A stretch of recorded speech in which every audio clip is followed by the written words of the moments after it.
over to Chloe Hart now, who's a colleague of mine at Greentech's house, and she's going to be asking us some nice, easy questions. Over to you, Chloe. Thanks, Richard. Yeah, I just thought I'd jump on and facilitate the Q&A just in case any of your questions are for Richard.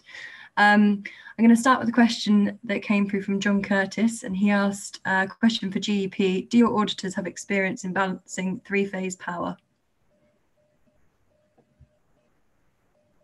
Yeah, it's not something we would usually look at just within the scope of these energy efficiency audits, which obviously are at this level are kind of quite high level feasibility across a broad range of options. So if we were looking at a more detailed sort of technical assessment, that would be something we might look to incorporate through some of our sort of specialist engineering. Okay, great. Thanks, Pete. Next question has come from Emma, and this has been covered in a couple of the presentations, but I think I'll just kind of reiterate it for Pete and Richard to answer. So it's, she asks how you work with facility companies, as many companies don't own their own building and premises, and does the energy efficiency audit also cover energy used by suppliers? So if we could start with Pete for that one and then pass over to Richard. Yeah, so I'm sort of interpreting that as a sort of a multi-tenanted building that might be run by a management company, facilities company. So it would really kind of depend on the scope of the audit, who it's being applied for. You know, assuming that they met the eligibility criteria from the emphasised team around, you know, the SME qualification, then, you know, we'd look at a building in its entirety where it might be multi-zoned or multi-occupied for different sort of tenants. So yeah, as long as they're sort of meeting eligibility criteria, we'll be looking at all of that and how that would be utilised. A lot of it would be shared services, for example, shared heating services for sort of multiple tenants, those sort of things. Yeah, thanks, Pete. I think Haggard answered this earlier, actually, because he did say that he rents his offices, but so really the main thing that he could do is looking at the EVs. I used to work in an office which was owned by another company, and the landlord refused to do anything to the building because they said it just wasn't worth it. So in the end, we just majored on LED lighting, behaviour change as much as anything. I'd walk in the morning, air conditioning would be on, central heating would be on, and all the windows would be open. So a lot of it was just, if we'd had the energy efficiency audit in those days, we could have got the team together and worked through that to make sure that we weren't, you know, that we could cut our own energy costs. So there are things you can do. I think Elaine's also, because she's looked at her whole premises there, that there are things that they can encourage businesses to do. So there are options there. I think the EV and the charging point is a big one because that is coming in. Also, gas central heating is being phased out. So, you know, companies are going to have to look at it, whether they're a landlord or a tenant or whatever. This is something they need to look at.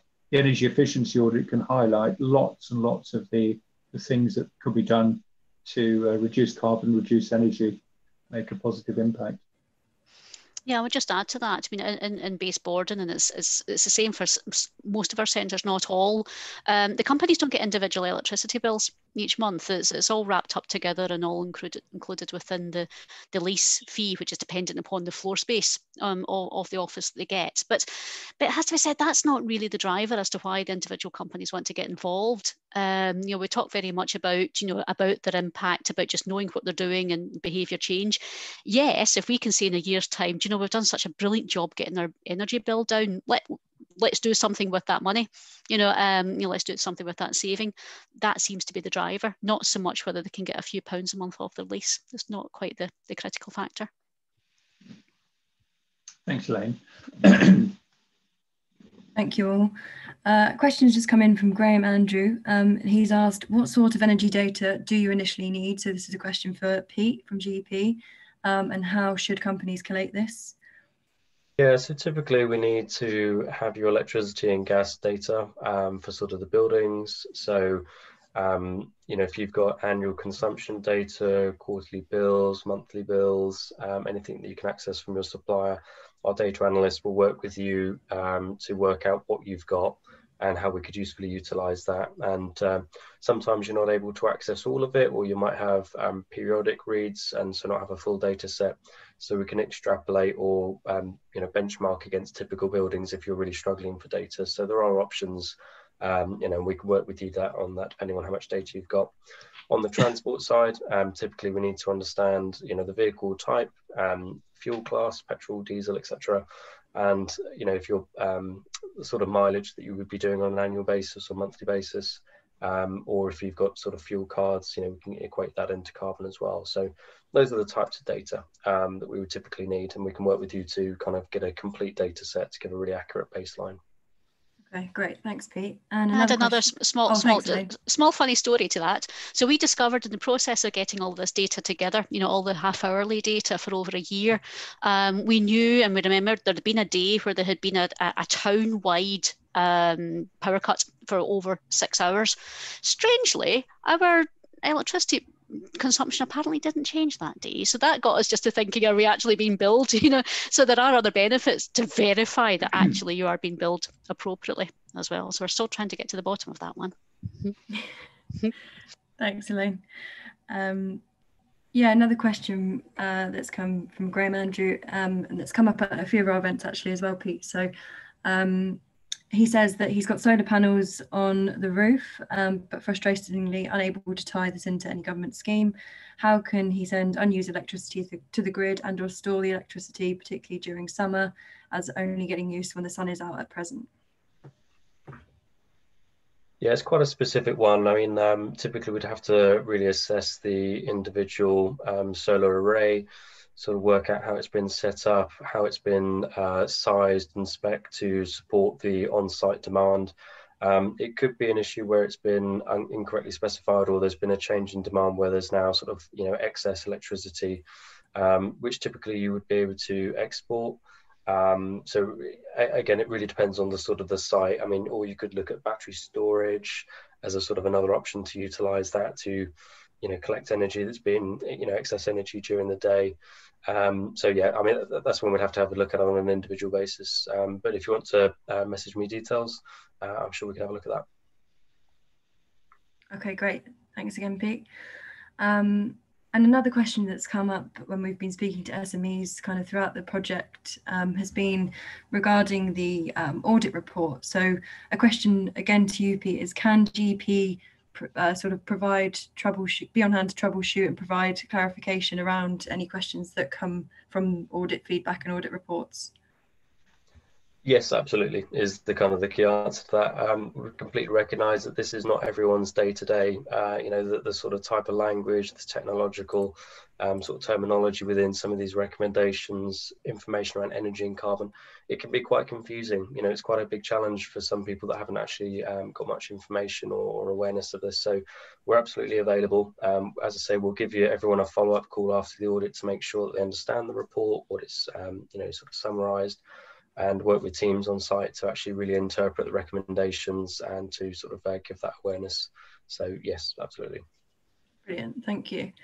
And another question that's kind of come up throughout the project has been around the project selection panel for the energy efficiency grants. Can the panel provide a bit more information about how that process works, what the criteria for that selection for an energy efficiency grant is like?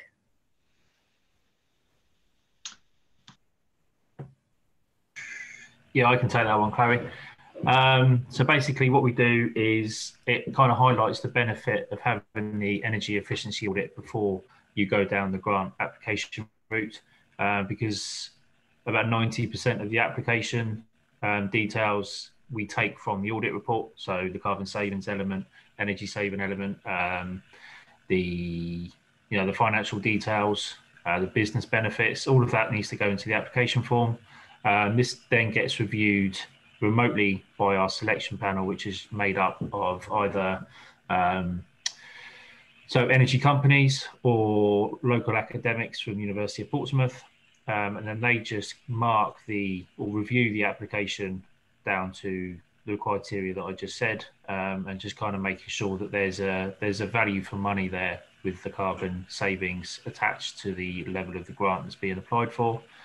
If they agree, then they're sign off on the application, and then it just goes back to the applicants. And again, like Richard mentioned earlier, they're then free to either buy the technologies or implement the changes.